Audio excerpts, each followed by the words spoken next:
कि आप किसी भी मैयत के लिए कभी भी किसी भी वक्त दुआ कर सकते हैं, लेकिन चंद लोगों को इकट्ठा करके मैयत के घर जाकर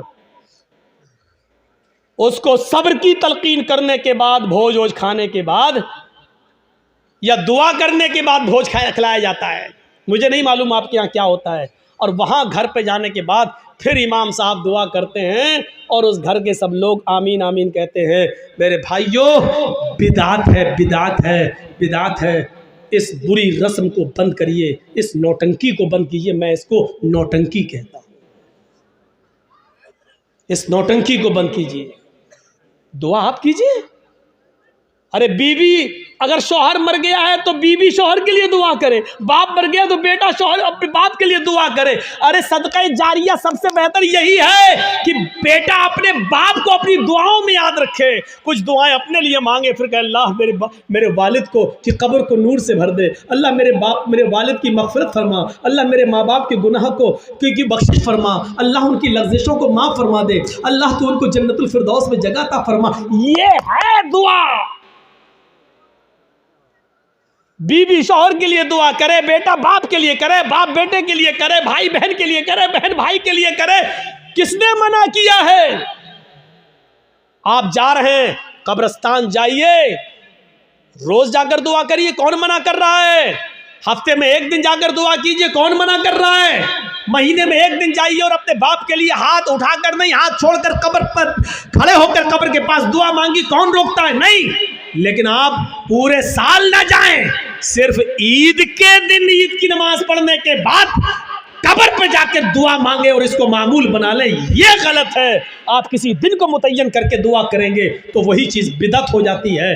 आप आज मांग लीजिए, कल मांगिए, 2-4 दिन बाद मांग लीजिए, मुतय्यन मत करिए, रोज़ दुआ मांगिए। कब्र पे जाके कोई मना नहीं करता है। और कब्र पे जाके दुआ इसलिए मांगने जाइए आप कि वहाँ जाएंगे तो आपको अपनी मौत याद आएगी, वरना दुआ मांगने के लिए कब्र पे जाना ज़रूरी नहीं है। दुआ के लिए आप अपने घर से भी दुआ कर सकते हैं। मौलवियों को अपने घरों में लेके चले जाओ और दुआएं करवा लो कि अल्लाह मेरे बाप को बख्श दे, अल्लाह इसके बाप की दुआ मग़फ़िरत फरमा दे।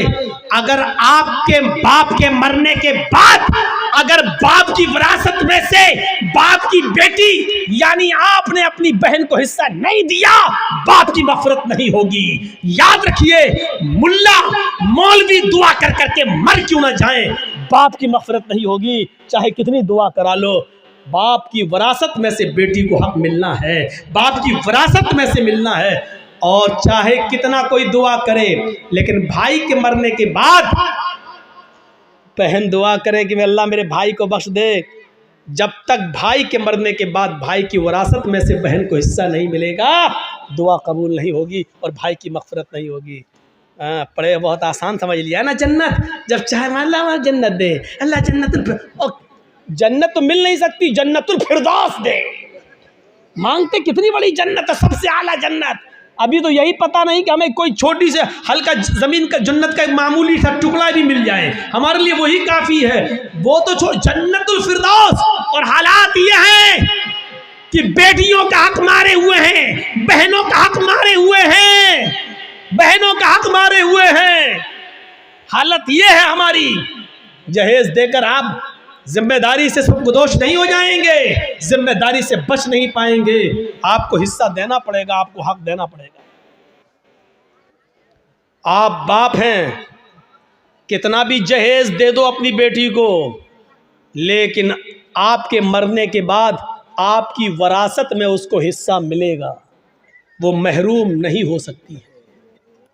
ये याद रखो, बाप की विरासत में से भी हिस्सा मिलेगा। शादी के बाद अगर उसका शौहर मर गया तो शौहर की विरासत में से भी उसको हिस्सा मिलेगा। भाई मर गया तो भाई की विरासत जो छोड़ के गया उसमें बहन को हिस्सा मिलेगा। आप गौर कर रहे हैं? गौर कीजिए। और बेटा अगर मर गया तो बेटे की विरासत में से भी, माँ अगर जिंदा है तो माँ को हिस्सा मिलेगा। गौर कीजिए कि एक औरत की हैसियत और इज्जत क्या है। ये ईमान की स्पिरिट थी, ईमान की ताकत थी। आइए एक और जबरदस्त एक नक्शा खींचकर आपको बताता हूं। देखिए ईमान क्या। एक बार ये तय हो गया मूसा अलैहिस्सलाम में और फिरौन में, ये रोज रोज के झगड़े ठीक नहीं है, आओ एक मैदान में जमा हो जाते हैं, तुम अपना मामला दिखाओ, हम अपना मामला दिखाते हैं, या तो तुम झुक जाओ या हम झुक जाएं, आओ। एक मैदान तय हो गया। ए भैया बैठ जाओ, इनसे कहो कि पेशाब लग रहा तो यहीं कर लो। तो ऐसा लग रहा है जैसे किसी की चप्पल चुरा के भाग रहे हो।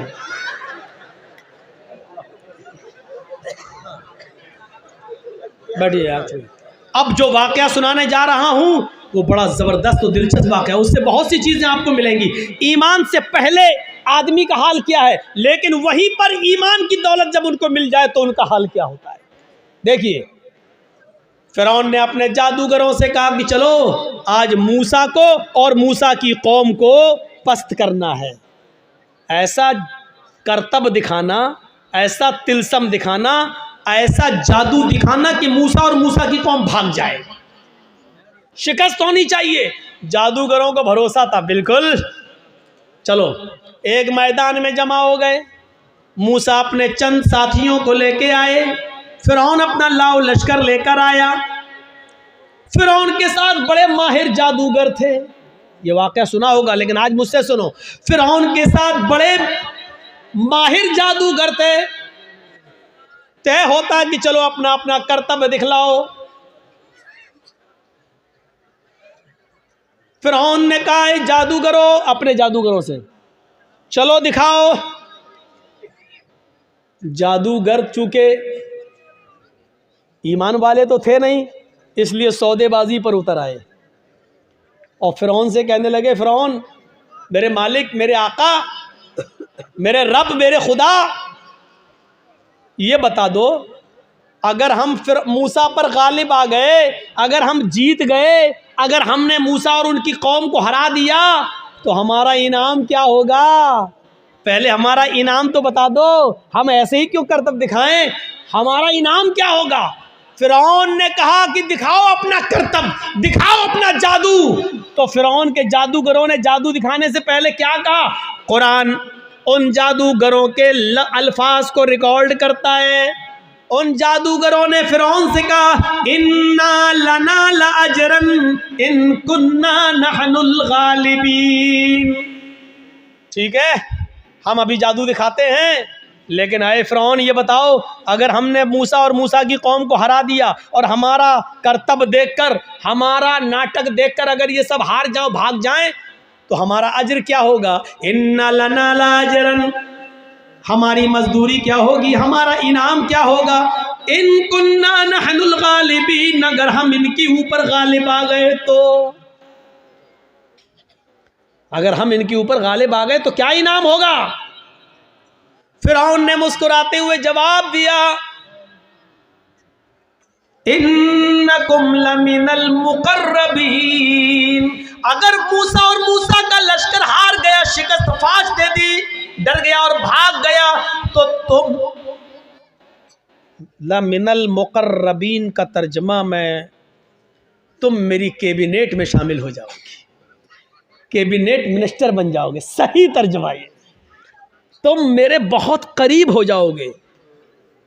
एक चीफ मिनिस्टर होता है, एक प्राइम मिनिस्टर होता है, तो प्राइम मिनिस्टर और चीफ मिनिस्टर का के करीबी लोग कौन होते हैं, जो उसकी कैबिनेट में शामिल होते हैं। जो भी चीफ मिनिस्टर को करना होता है वो अपनी कैबिनेट से मशवरा करता है, प्राइम मिनिस्टर को जो करना होता है वो अपने कैबिनेट से मशवरा करता है। तो हम जो भी कुछ करेंगे तुम्हारे मशवरे से करेंगे, यानी तुम हमारे मुकर्रब हो जाओगे, हम तुम्हें अपनी कैबिनेट में शामिल कर लेंगे। अल्फाज दीगर हम तुम्हें अपना वजीर बना देंगे, तुम्हें हम अपना मिनिस्टर बना लेंगे, वजीर बना लेंगे, तुम्हारा ये इनाम होगा। अब इतना सा लालच अगर किसी को मिल जाए तो ये तो बहुत बड़ी बात हो गई ना, बहुत बड़ी बात हो गई। आज भी अगर बीजेपी की तरफ से किसी मुसलमान को ये ऑफर मिल जाए तो वो भी बीजेपी में चला जाता है। और देख लीजिए कितने लोग जा चुके हैं कि कैबिनेट में शामिल कर लिया जाएगा, बस हमारे लिए इतना ही काफ़ी है। अब तो सब कुछ जायज़ हो गया, जो भी वो करेंगे वो सब ठीक है, वो सब ठीक है। अब तो झूठ को भी सच कहना पड़ेगा। जब उन जादूगरों ने सुना कि फिरौन कह रहा है कि इन्नकुम लमिनल मुकर्रबीन, तुम हमारे मुकर्रब हो जाओगे, हमारी कैबिनेट में शामिल हो जाओगे, हमारे मिनिस्टर बन जाओगे, इतना बड़ा इनाम का जब लालच उनको मिला तो फौरन तैयार हो गए। फिर उनके पास जो रस्सियां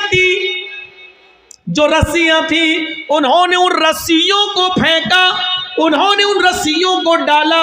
उन्होंने जब उन रस्सियों को मूसा के सामने और मूसा की कौम के सामने फेंका तो वो रेंगते हुए सांप बन गए, रेंगते हुए सांप बन गए, सांप बनकर रेंगने लगे। हालांकि वो सांप नहीं थे, वो नजर बंदी थी, हमें दिखाई दे रहे हैं सांप की तरह रेंग रहे, लेकिन वो सांप नहीं थे। जैसे जादूगर जो हमारे मोहल्ले में आता है, मिट्टी उठाएगा, रखेगा, मुट्ठी बंद करेगा, छू मंतर जादू वो करके ऐसे घुमा के खोलेगा, रुपया बन जाएगा।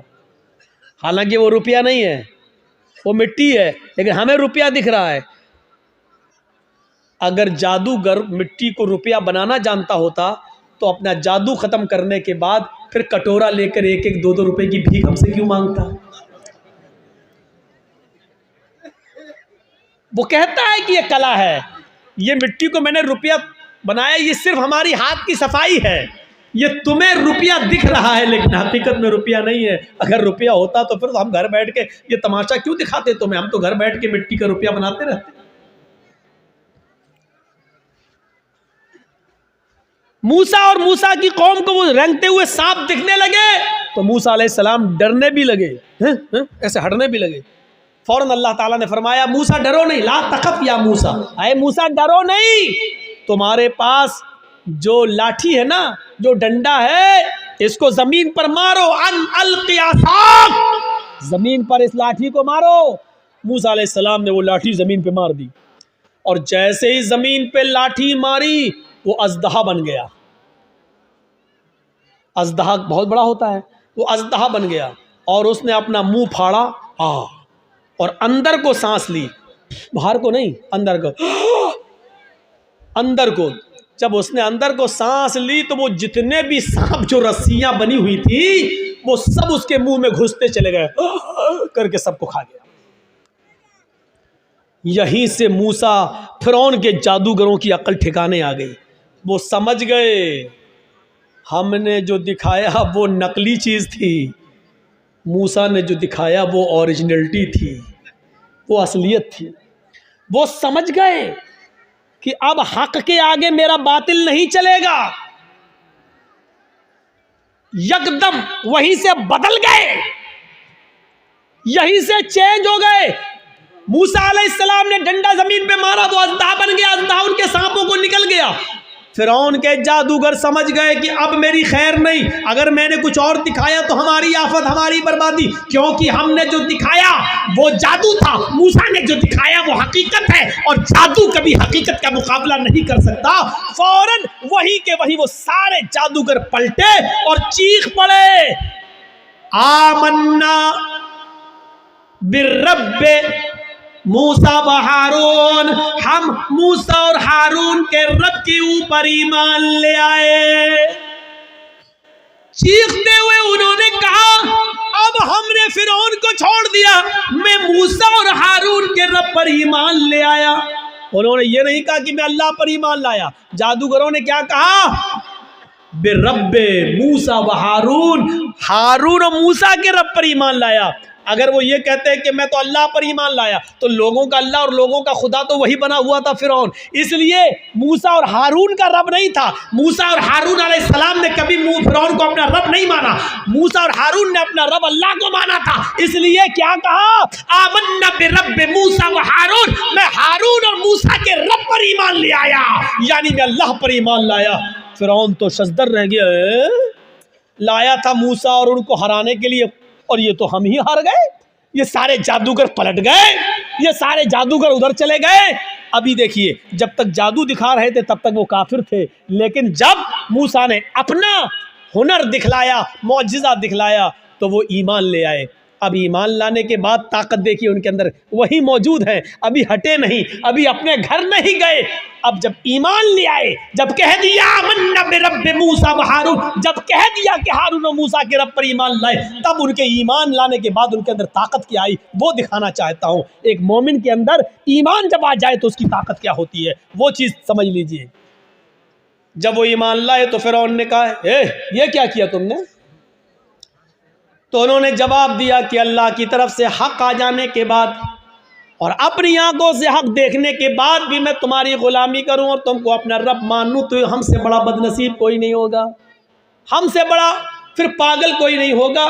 हमने आज अपनी आंखों से हक देख लिया और सच्चाई देख ली और मूसा की का मौजिज़ा देख लिया है। मूसा ने जो दिखाया वो अल्लाह की तरफ से है, इसलिए अब हक आ जाने के बाद हम तुम्हारी गुलामी नहीं कर सकते, हम तुम्हें तरजीह नहीं दे सकते। फिरौन ने कहा, तब जानते हो तुम्हारा अंजाम क्या होगा, जानते हो तुम्हारा अंजाम क्या होगा?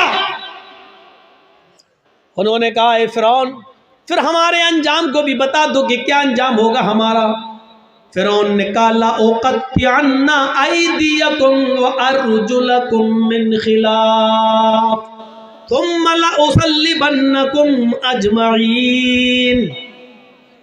कुरान कह रहा, आए मेरे जादूगरों, अगर तुमने मूसा और हारून के रब को छोड़कर मुझे रब न माना और तुम न पलटे, तो हम तुम्हें क्या अजाब देंगे, क्या सजा देंगे तुम जानते हो। लअक़त्तिअन्ना अयदियकुम व अर्जुलकुम मिन खिलाफ, हम तुम्हारे हाथ कटवा देंगे, हम तुम्हारे पैर कटवा देंगे मुखालिफ सिमतों से, यानी दाहिना हाथ काटेंगे तो बायां पैर और बायां हाथ काटेंगे तो दायां पैर।